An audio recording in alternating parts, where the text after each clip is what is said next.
Bien, on veut visualiser sur l'oscilloscope la tension UC et la tension UR. Pour la tension UC, il suffit d'envoyer un fil sur la voie A de l'oscilloscope. Donc on représentera symboliquement par cette flèche-là. Et physiquement, comment est-ce qu'on fera? Eh bien, il suffira de relier ce fil à la borne rouge de la voie A. Évidemment, la tension UC, c'est entre ce point et ce point, c'est une différence de potentiel. Donc, le deuxième point, physiquement, comment est-ce qu'on fera? Et on prendra un fil et on le reliera à la masse de la voie A. Pour la tension UR, c'est entre ce point et ce point. Donc, ce fil-là sera envoyé sur la voie B, sur la borne rouge de la voie B. Et on n'a besoin que de 3 fils. Pourquoi? Parce que la tension UR, c'est entre ce point et ce point. Or, la masse ici de la voie est reliée à la masse de la voie B, à l'intérieur de l'appareil. Ces deux bornes étant reliées elles-mêmes à la Terre. On aurait pu donc, pour peut-être plus de clarté, remettre également un fil qui partirait de ce point-là pour aller à la masse de la voie B. Mais ce fil serait inutile. Pourquoi maintenant l'amplitude des oscillations de UC au cours du temps diminue? Eh bien, à t égale 0, le condensateur est chargé, donc sa tension UC est maximale. Et puis, ce condensateur se décharge à travers le circuit RL.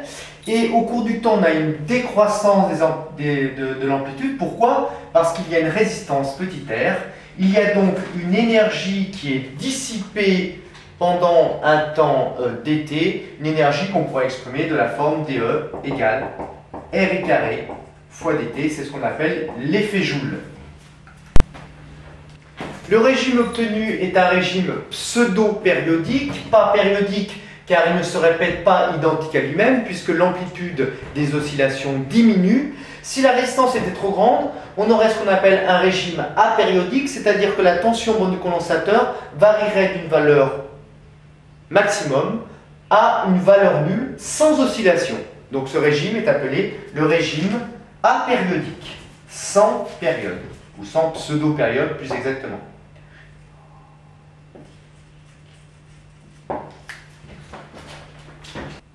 On boutonne la chemise jusqu'au dernier bouton pour ce dernier exercice qui demande de la concentration. La tension UC est égale, d'après la loi d'Emaille, à cette tension UR plus la tension UL.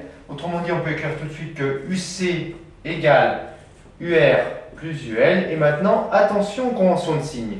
Le courant I a été choisi arbitrairement en descendant.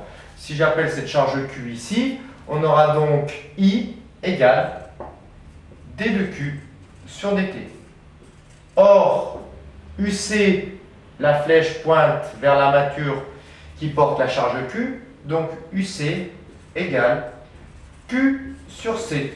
Autrement dit, I égale D de Q sur dt, c'est-à-dire la dérivée de Q qui est égale à C fois UC par rapport au temps. C ne dépendant pas du temps, on peut le sortir de la dérivation, donc C fois D de UC sur dt. Cette première expression va nous permettre de déterminer l'équation différentielle en UC. Donc nous réécrivons que UC est égal à UR. Attention pour UR, le courant entrant de ce sens-là, la tension UR vaut moins R fois petit i. Donc UC égale moins R fois petit i, et la tension UL est dans ce sens-là, le courant I en arrivant par ici, on a UL qui est égal à moins L DI sur dt. Par conséquent, UC plus RI plus LDI sur dt égale 0.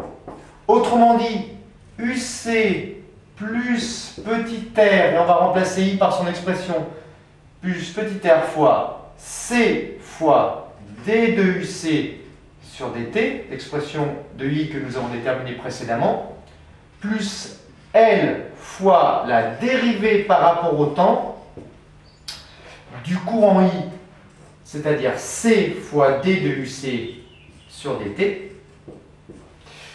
Expression que nous simplifions maintenant, UC plus R fois grand C fois D de UC sur dt.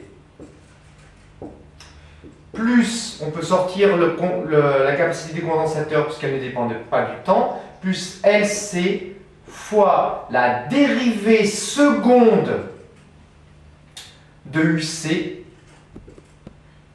par rapport au temps.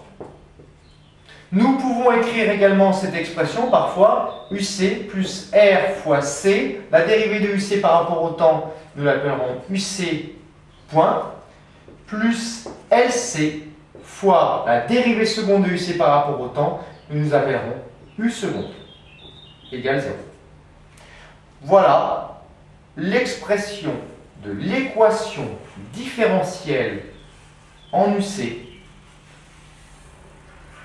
écrite sous deux formes différentes.